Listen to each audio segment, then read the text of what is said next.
Therapy Chat Podcast, episode 294. This is the Therapy Chat Podcast with Laura Reagan, LCSWC. The information shared in this podcast is not a substitute for seeking help from a licensed mental health professional.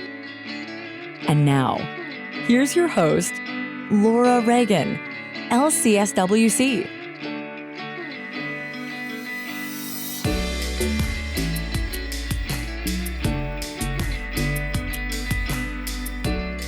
Thank you to Sunset Lake CBD for sponsoring this week's episode. Use promo code CHAT for 20% off your entire order at sunsetlakecbd.com. Sunset Lake CBD is a farmer-owned small business that ships craft CBD products directly from their farm outside of Burlington, Vermont to your door. Sunset Lake CBD has something for everyone. They offer tinctures, edibles, salves, and coffee designed to help with sleep, stress, and sore muscles. Sunset Lake CBD customers support regenerative agriculture that preserves the health of the land and creates meaningful employment in the community. Farm workers are paid a living wage and employees own the majority of the company. Remember, use promo code CHAT to get 20% off your entire order at sunsetlakecbd.com. Hey everyone, it's me, Laura Reagan. Just wanted to make sure that you know about what I've got going on this summer. I don't think I've really talked about it much here, which is silly, but in case you didn't hear, I did start a second podcast called Trauma Chat, which is really for anyone who wants to understand what trauma is and how it shows up in our lives. As you've heard me say, if you've listened to this show, I've mentioned a million times that people tend to think that trauma is something that happens to someone else, something horrific and unthinkable, unspeakable. And that is true. Trauma is that. But it's also experiences that are very commonly shared among many of us, most of us. On Trauma Chat, I break down what trauma is in hopefully understandable language that's not stigmatizing. I know I couldn't have possibly captured every thought there is about trauma and every aspect of trauma and how it shows up, but I hope that Trauma Chat will be helpful to people who really don't understand what trauma is and maybe wondering, do I have trauma? Or wanting to better understand what someone they care about is going through. And most importantly, how to get help if you have experienced trauma, what to look for, how to describe your experiences, or how to find the words that name what you've been through, so that you can then connect with whatever type of resource support, whether it's therapy or a podcast that you'd like to listen to learn more about it, or an article, another website. This is my hope in creating Trauma Chat. And the second part of that is the new Trauma Therapist Network community that I'm creating. It's unbelievable to say this because I've been laboring behind the scenes to bring this to you for a long time. Starting in around 2018 is when I first had the idea, and then the process of getting from there to here has been slow and with many twists and turns.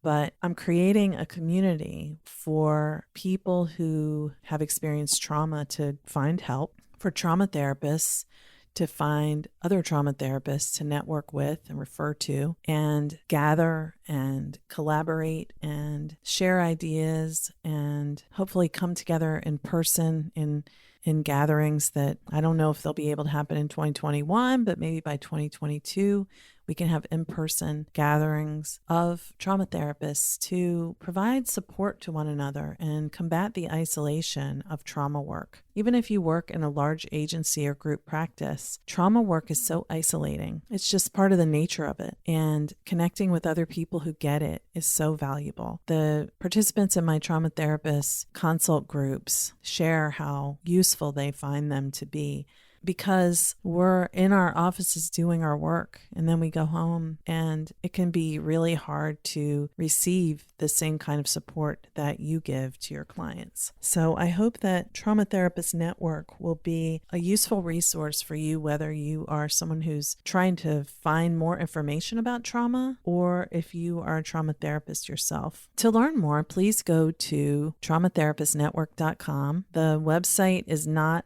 live yet as of June 28th when I'm recording this, but it will be live by August 1st if all goes well, and hopefully there may be even a soft launch before that, a beta version. So please go to traumatherapistnetwork.com where you can find a free download and sign up to be notified as soon as it officially goes live. Whether you are a therapist or just someone who wants to learn more about trauma, there's a download there for you, different ones for each group. And I hope that this resource that I've really created from the heart will bring healing to more people. I really want people who have experienced trauma to be able to find the right kind of support. And that's why I created the Trauma Therapist Network. I hope you will join me there. Like I said, you can get more information by going to www.traumatherapistnetwork.com, where you can sign up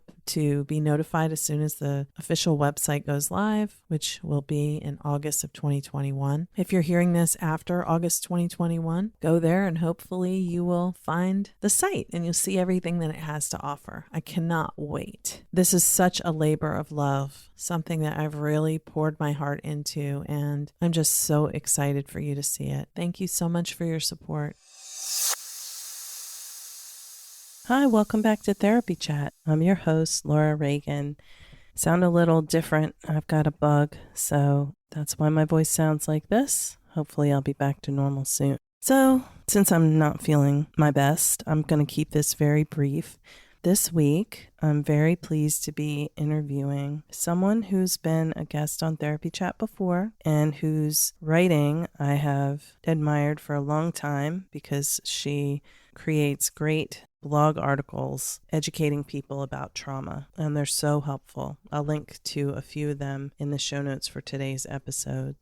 And the previous interview that we had was back in October 2018. So my guest, I'm not trying to keep you in suspense, my guest is Robin Brickell, LMFT. And Robin's first interview with me was episode 154, You Might Be a Trauma Survivor and Need More Self-Care, which is a really great conversation about how we often don't even realize that we have trauma. One of the things I talk about a lot. Robin has a really great way of explaining. So today we talked about top-down and bottom-up psychotherapy methods for trauma. What each one has to offer, and when each one is better fit. And she gives some examples of what top-down trauma therapies are and what bottom-up trauma therapies are. And I think this is a very informative discussion. I hope that you will find it helpful as well. As always, thanks for listening to Therapy Chat. Next week, my conversation is with Dr. Pat Ogden about her newest book, Sensory Motor Psychotherapy in Context. And in 2 weeks, I'll be talking with Allison Deneen, MFT, who is the person behind the Instagram account called Notes from Your Therapist, and the book by the same name. And I love both of them, so can't wait to share those with you. Actually, I'm looking ahead. I mean, there's so many exciting interviews coming up, but I do want to tell you that episode 300 is a celebration because every 100 episodes we have a celebration, although I didn't manage to make that happen for 200. But hey, 300, we're doing it. So you are invited to leave me a message using SpeakPipe, which I will link to in the show notes for this episode, and it'll be linked in the transcript as well on the traumatherapistnetwork.com website. And you can leave me a message telling me the answer to these two questions. What is your favorite thing about Therapy Chat? And what's one thing that you would like to hear about on Therapy Chat in the future? And I will use as many of those as I can. It's open to therapists and non-therapists to call in. You don't have to give your name at all, or you can just say your first name. But let me know when you leave a message if you are okay with me using your message on episode 300. All right, that's it for now. Let's dive right into my conversation with Robin Brickell. Hope you find it interesting. My guest today is Robin Brickell, LMFT. Robin, thank you so much for being my guest on Therapy Chat again for the second time today. It's my pleasure, Laura. It is such a pleasure to talk with you. And you are the owner of Brickell and Associates, your group practice in Alexandria, Virginia, but also you have a very popular blog that you write prolifically on that's on that website, and which is how I really found out about you and your work. So that is an amazing resource that I'm going to be sure that we can link to for our audience to check out. But before we get into talking today, let's just start off with you telling our audience a little bit more about who you are and what you do. Sure. I am a licensed marriage and family therapist. I run a group practice in Alexandria, Virginia, where myself and the therapist work from a trauma-informed model. So treating individuals, later adolescents and adults, couples and families from a trauma-informed lens, where people show up and feel like either they can own their trauma, or even if they don't, we approach it from addressing those pieces of understanding what happened to them, what coping skills they're using, and how do they go from there. We are in Old Town Alexandria, Virginia, and love what we do. Yeah. And so anybody who doesn't really know East Coast geography, Alexandria is literally minutes from Washington, D.C. So it's very much in the D.C. metro area. So we're sort of like neighbors in a way. We're about an hour apart, but it's a busy area and a lot of need, just like everywhere, for trauma-informed therapy options. So, when you said that we're a trauma-informed practice and operate through that lens, whether or not people own their trauma, will you go a little more into what that means? Because I know what you mean, but I think it's good for people to hear about that. Sure. For a lot of people, they come to therapy or feel like they need help with the symptoms, with feeling anxious, feeling depressed, feeling like their life is a little chaotic, using self-harm or substances, et cetera. And there's not really an ownership of how that came to be, what happened to them to cause some of this, to be part of who they are. And so a lot of times people will show up, will call looking for therapy around anxiety or depression. And as we welcome them into our practice and follow a stage-oriented trauma model. So starting with stage 1, which is safety and stabilization, and really helping them figure out what they need and what's going on. A lot of times we uncover attachment trauma. We uncover times in which they have felt unsafe, right? Dysregulated. And so we're really working on it from a trauma lens of how to be able to look at what's happened to them, that there's not anything wrong with them. This is how they're coping with life. Thank you. Yeah. I mean, it's probably been said on this show 1,000 times, but I feel it bears repeating always that people don't necessarily identify experiences that they went through that caused them to be unable to cope, overwhelm their capacity to cope and their ability to regulate as traumatic, because I really strongly feel that trauma makes you detach from the emotions in the moment. And because of that, you're disconnected from how it really was for you. It was bad, or it was tough, painful, or scary, but you're like, but not trauma, not that bad. It wasn't trauma, Right. And some people don't even really own that it was scary or unsafe for them. It just was, right? It was their life. And they've learned to survive. They've learned to dissociate for survival. And so be able to separate somewhat so that they can just exist, right? And so sometimes not even understanding that like it must have been hard to have experienced X or Y. And yes, it was your normal, and it's not, wasn't healthy. It wasn't It didn't feel helpful safe for in you. your right. Like it Yeah. wasn't part of healthy functioning to be able to provide you this foundation of safety to grow and to thrive, right? It limited who you were and what coping skills you had. You know, the world was not your oyster, right? You only had 2 or 3 choices if you were lucky. And so you did those. And so, you know, anxiety shows up a lot for people in lots of different areas. And right, it can also be what we as therapists term hyper arousal, right? Like I'm really anxious, I'm really paying attention, I'm hyper vigilant because I know something bad is going to happen. Danger is always right around the corner. Right. And so if I just stay a little hyper aware, maybe I can fend off some of that danger. And so to get at, right, maybe the anxiety that you're showing up with that is actually not helpful for you now, maybe it saved your life years ago. And so really looking at that as a strength as well as, you know, I say all the time that a lot of times clients will show up in my office when their coping skills are no longer working. Yeah. Right.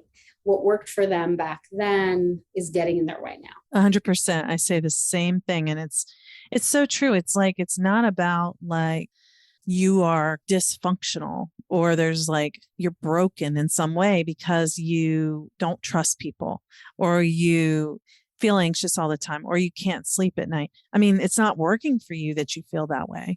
But those were ways that you got through those past experiences. You know, it's so like subtle, isn't it? Because sometimes it can be a long time before you, even when you know about trauma, even like for us, you know, like as trauma therapists, like just to be like, wow, okay, that's Right. why I was doing that. Right. Like to slow down and notice where it comes from, right? Like, oh, right, this makes sense that I'm doing X and Y because why wouldn't I? Right. It's worked for me at least 50% of the time at some point. Yeah. So that's really, you know, I come back to how important all of the quote unquote symptoms, right? The coping skills, the survival skills are for so many people. And so how important it is to work with that and to notice that and to pay attention to how our clients use that, what's its function, right? Because otherwise we're just asking them to make a change. Yeah.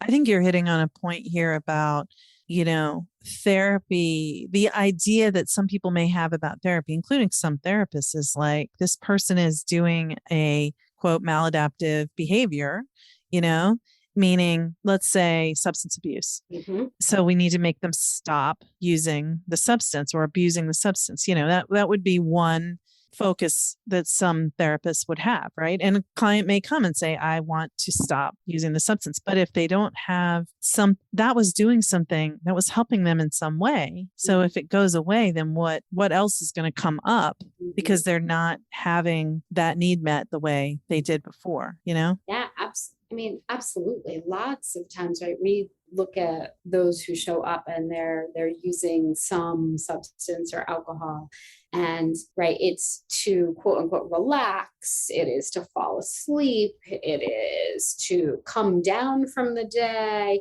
right? There's a lot of function for that. And maybe they don't know. I mean, I've had a lot of clients say, I don't know any other way to make this stop, right? Like to make these thoughts stop, to make these feelings stop.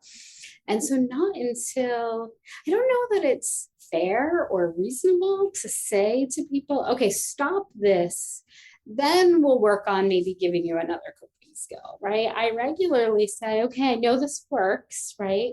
You're here. Are you willing to experiment with trying a few other things, right? With noticing that although this has helped you survive on some level, it is also harming you. And so you're here to change that. So we need to figure that out, right? I think the same is true no matter what I call it. I call all of these things dissociative mechanisms.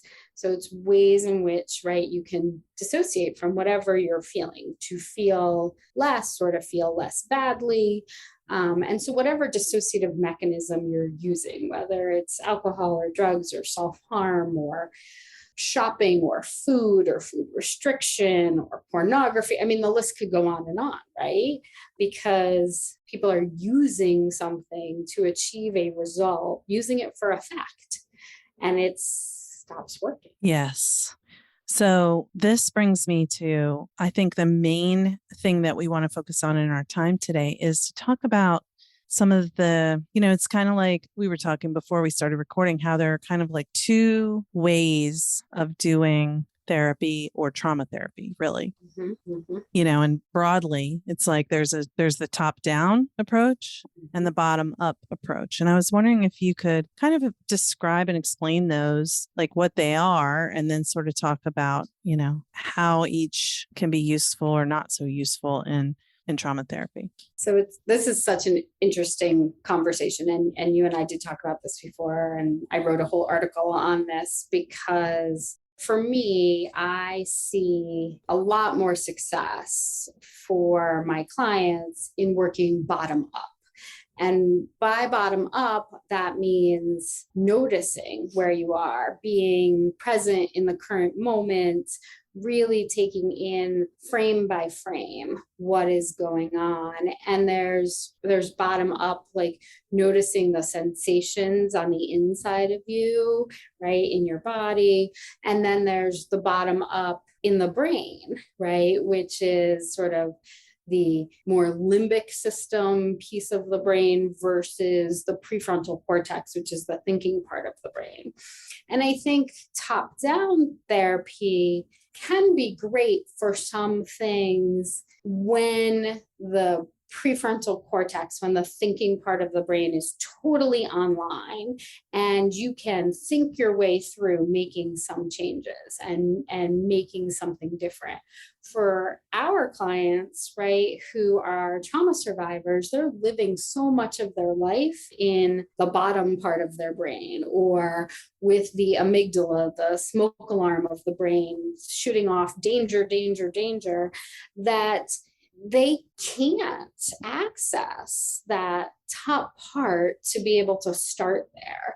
So I feel like in order to help clients heal, they really need to be present in the moment, mindful, being able to notice what's going on, the sensations in their body, what changes, like if someone says, I feel X, a lot of times they'll say, so tell me what tells you that you feel that way, right? Like, how do you notice? And really what that does is get them so in the moment to be able to figure out, like, what am I doing with this right now? Like, is this use of alcohol working for me today, right? Is this dissociation working for me today?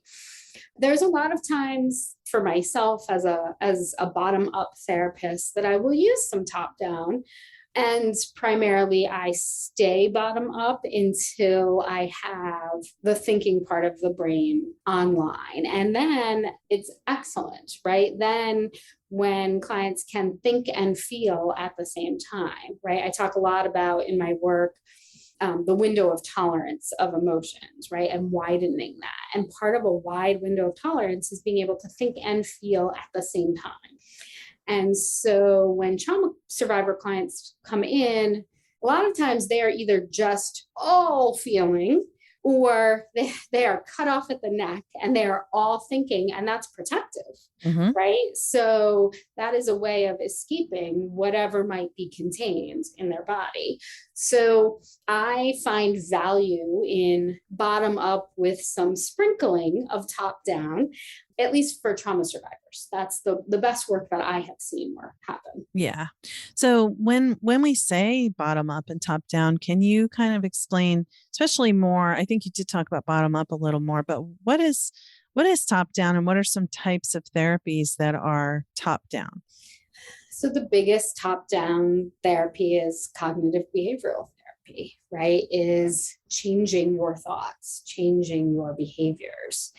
And for a lot of trauma survivors, that can lead to feeling some shame, right? Because they're unable to change those thoughts or change those behaviors. And so, Right. You always hear, I know I shouldn't feel this way, but I don't know why I just can't stop these thoughts, or I'm overwhelmed with these feelings, even though I know it shouldn't, or I know it's not real, mm-hmm. Yeah, I mean, that happens right every day for us. You and I'm sure. Yeah. Right. Like, and so then what do you do with that? Right. Like if clients are stuck there and then they're landing in this place of shame from a top down perspective, right? I don't even know if that's fully explored, right? Like, what does that do? How is that familiar? What does that track back to, right? That's bottom up. So I can't say that, right? Like, we might all try some top down kind of quickly, right? Can our clients make this change? And when they can't, then how do we figure out why? Right? How do we figure out what's the block? Because it's not the client doing anything wrong. It's what's happened to them. And if we as therapists can't explain that to them, right? If we're just sort of going for changing your thoughts or changing your feelings or beliefs, and that's not working, that doesn't sit well for me. I definitely feel like that requires bottom up and requires sort of what part of their brain is online at the moment that could notice or make change, right?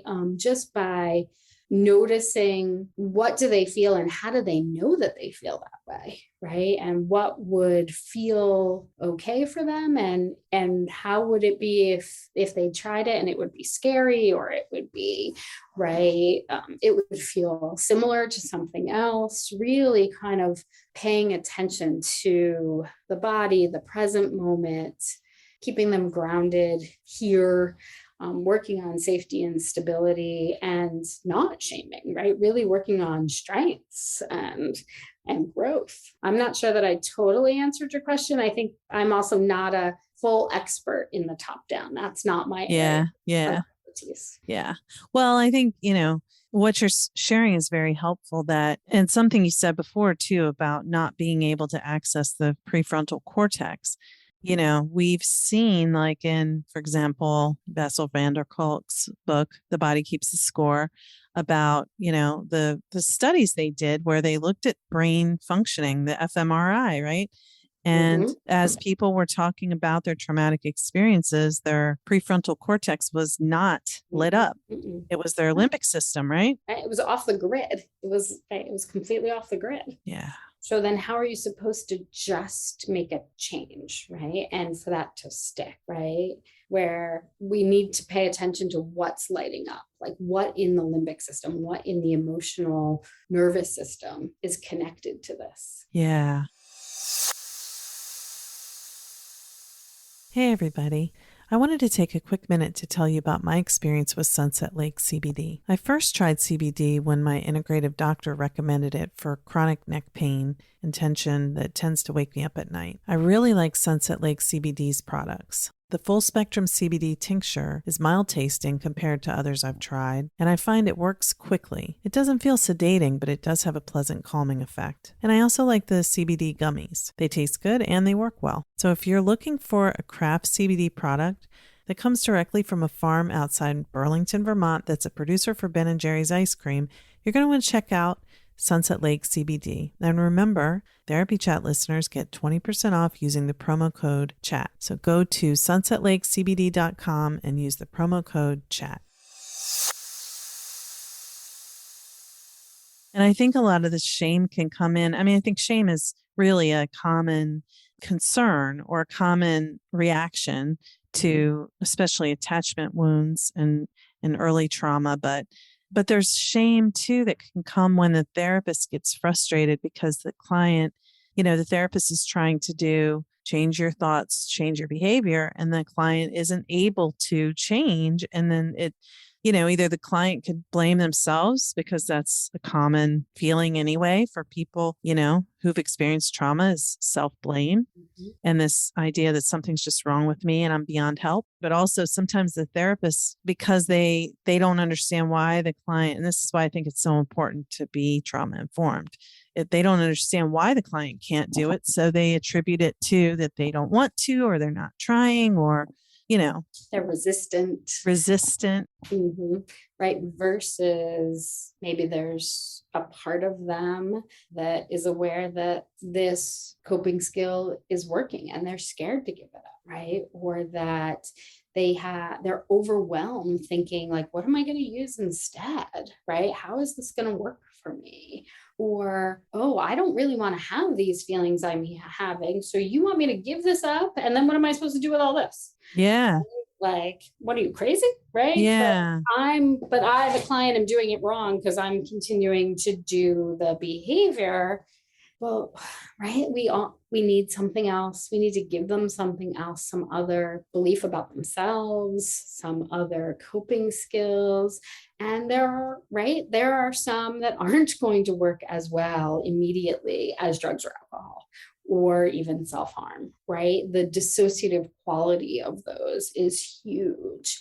And so we as therapists have to work to titrate that, to do that slowly enough, and to be able to kind of make the faucet drip just little drips at a time versus flooding of emotion, right? Really paying attention to, as trauma therapists, not going for the details or the core of the story from the very beginning. Thank you. Thank you for saying that. Do not ask people to tell you what happened.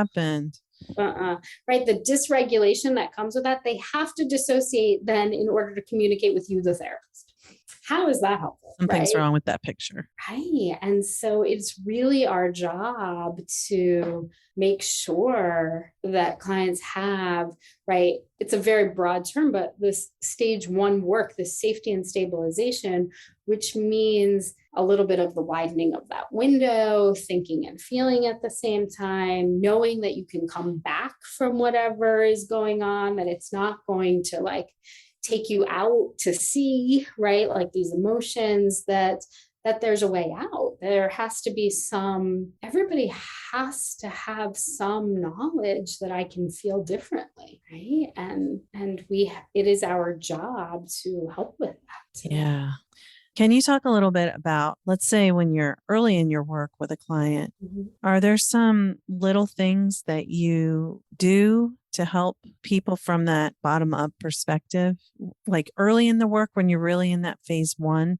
Because for me, I do a lot of psychoeducation, which is kind of top down, it's talking, it's teaching. But to me, it's like a way of scaffolding, because without the psychoeducation, to understand what's happening gives the person, for my clients, they tend to, oh, that's why that's like that. Okay. And that makes it feel a little safer to be able to go to the emotional places. Absolutely. And I think the combination, right? Doing psychoeducation is so important. It's also important that the therapist is connected enough to notice, is the client able to take that in, or do we need to do it differently? So some of the ways I might do it differently, right, is with imagery, right? Like, so I might show them a slide and let them look at it. So I'm touching a little bit of the right side of the brain versus just the talking about it. I might give them model magic to play with in their hands while they're talking about it, or a rock or something, to be able to, right, have that sensation and notice, when are you squeezing that tighter? What feels right? What feels easier? So doing the psychoed, but kind of coming back regularly to, when I say this, when you see this slide, what do you notice? And not just continuing to talk and get kind of that glazed over look, right? And so really having to be connected to your client. And I believe that connection is bottom up. Mm-hmm. right? Like it hits on that feeling, right? What's it like to have someone really engaged, really interested in what's going on with you, really connected to you, to be able to hold that space, maybe like no one has ever done before. Yeah. One of the things about like using somatically oriented methods, for example, where you're like, I noticed when you were talking about that, you clenched your fist.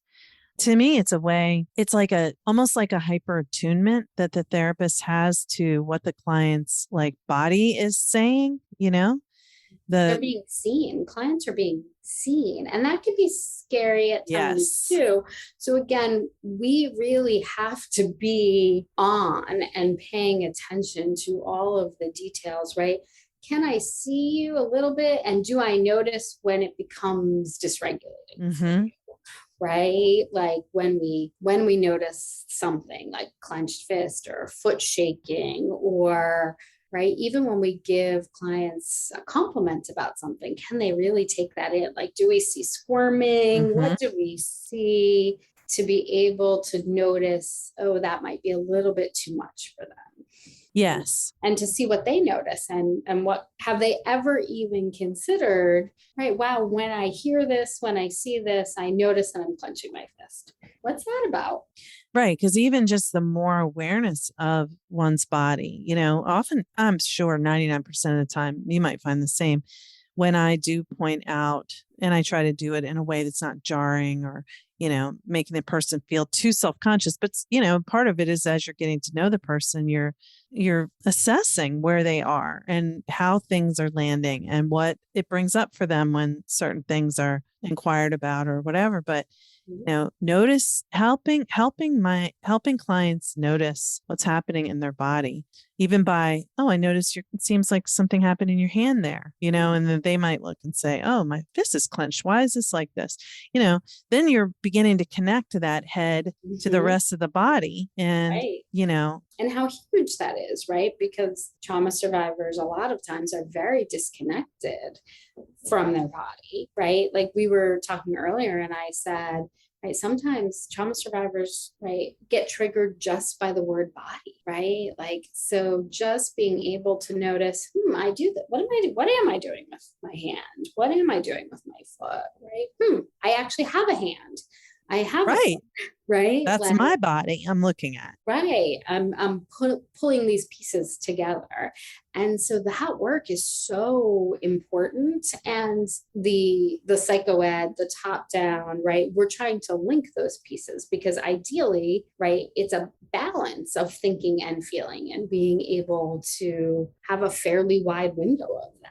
So it's not all about feelings, right? It's not always, how do you feel about that or what, right? Like as people make fun of therapists and that's what they say, we say, and it's really about linking the two together, making sure there's a connection. Yeah, that makes sense. It's almost like the left and the right sides of the brain. Right. I mean, I talk about this a lot. I'm an approved consultant for EMDR, and I talk about one of the amazing things about standard protocol is that it goes back and forth between left and right brain regularly. And that's really important for us as therapists, no matter what modality of care you're using, right? The idea to be able to go into the right, which is the more emotional limbic system kind of feelings, and then be able to go to the left, the logic, and go back and forth. And I call it toggling, like we're going to toggle back and forth between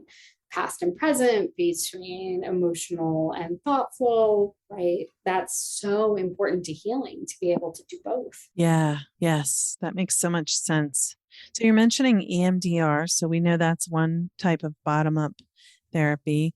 Can you kind of just rattle off a few others that Sure. Not to put you on the spot, but I know because you use a lot of different methods. Right. There's sensory motor psychotherapy, which you and I are both trained in.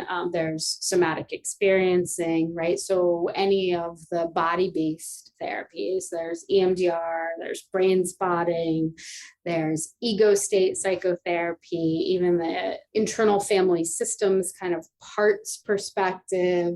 There is structural dissociation, right? Very if the work of Janina Fisher and her new stabilization treatment models, and being able to really kind of integrate right and left, be able to do both and have the client online, right? I think that's important. I think bottom up, I think I wrote this as I was writing the article on bottom up and top down. I was sort of working out the pieces in my own head. And I think bottom up incorporates both, with bottom starting with the bottom, right? Starting with being present and grounded, safe in your body, in the limbic system part of your brain. And then you can introduce some of the top, right? Some of the psychoeducation. But if your client is curled up in a ball on your couch in the fetal position, they can't take in any of that psychoed. They just need to feel safe.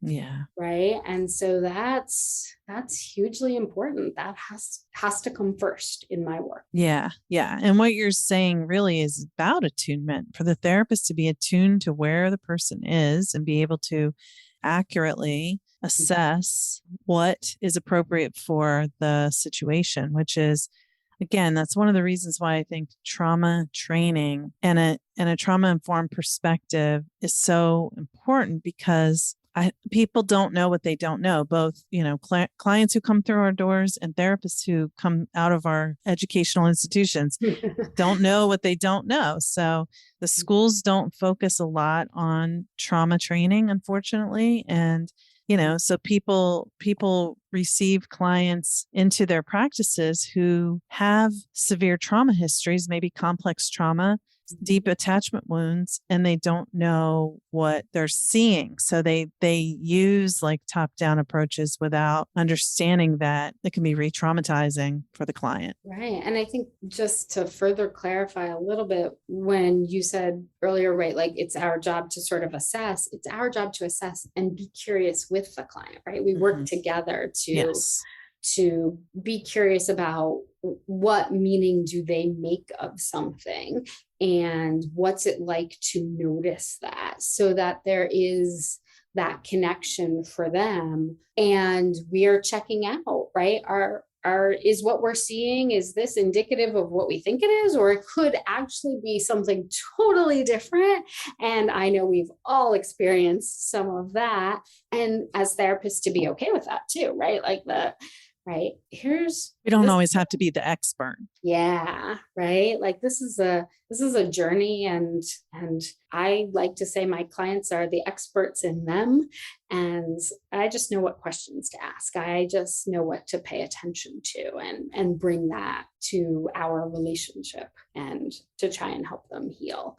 But I think you're so right. I think more therapists need to know what they're looking at, or what they're asking about, or what to do with that, right? Because if you don't know what to do with it, you might not even ask. Right. Exactly. Yes. Well, thank you for that reminder about really, even the way I said what I said is it's not me looking at you and saying you are dissociating. It's me looking at you and saying, I'm noticing that something seems to be different. What's happening? Can you, or, are you able to tell me what's happening right now? What are you noticing?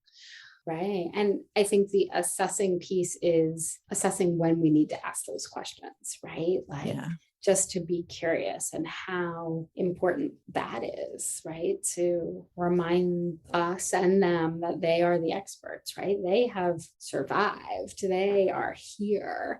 And some of those coping skills, even to use the language of that are maladaptive, right, have worked pretty darn well to keep them alive, to keep them functioning, to make them successful.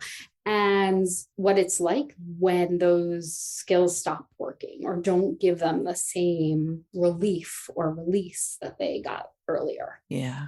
Oh, this has been so helpful and so interesting. And I think that, what I hope is that people who may have heard these kind of top down, bottom up, or not even know really what trauma therapy can be like will feel more clarity about that there are different approaches and how they each work and can help or not help as much. And to see what works for them, right? What feels like it helps them make the movement they're looking for, and to explore if I'm not making the change that we're talking about, maybe there's nothing shameful in that, right? Like maybe there's just a different approach to take, because I don't believe our clients do bad or wrong things, right? They're doing the best that they can with what they have. And that's so important for us as therapists to know and for our clients to know, right? Yes. That's huge. That's reparative, just being able to own that. Yeah, so true. Robin, it's been a pleasure talking with you again today. Thank you so much for being my guest on Therapy Chat. Anytime. I adore our conversations and love all the work that you're doing to put the information out there so that people know that there are options for them to feel better. So thank you for having me. I'm honored to always be here. Thank you.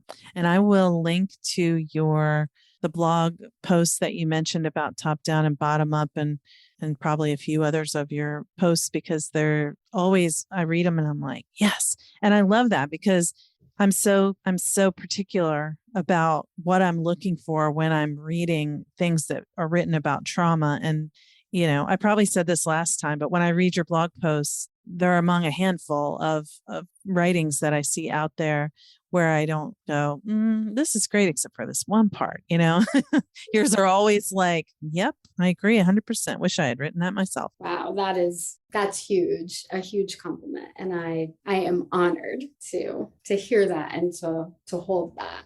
I like you in a different way. I just want people to have so much good information and options about what their choices are. Yeah. What life can bring, right? The hope, the change. So where can people find all of your amazing blog posts and all the good stuff that you're doing? On our website, which is brickellandassociates.com. There exists the blog, linking to articles going back about 6 years now. So I think there's over 100 there at this point. There's a lot. And on there, you can find links to our social media pages, where we try and share information from others as well on trauma and treatment and how to view life from a trauma-informed lens. Awesome. I'll be sure to put that in the show notes too. Thank you. Thank you so much. Thank you to Sunset Lake CBD for sponsoring this week's episode. Use promo code CHAT for 20% off your entire order at sunsetlakecbd.com. Sunset Lake CBD is a farmer-owned small business that ships craft CBD products directly from their farm outside of Burlington, Vermont, to your door. Sunset Lake CBD has something for everyone. They offer tinctures, edibles, salves, and coffee designed to help with sleep, stress, and sore muscles. Sunset Lake CBD customers support regenerative agriculture that preserves the health of the land and creates meaningful employment in the community. Farm workers are paid a living wage and employees own the majority of the company. Remember, use promo code CHAT to get 20% off your entire order at sunsetlakecbd.com. And for more information and resources on trauma and healing from trauma, go to www.traumatherapistnetwork.com. Trauma Therapist Network is a community for therapists and a place for anyone to go to learn more about trauma and find resources and connect with help. www.traumatherapistnetwork.com. Thank you for listening to Therapy Chat with your host, Laura Reagan, LCSWC. For more information, please visit therapychatpodcast.com.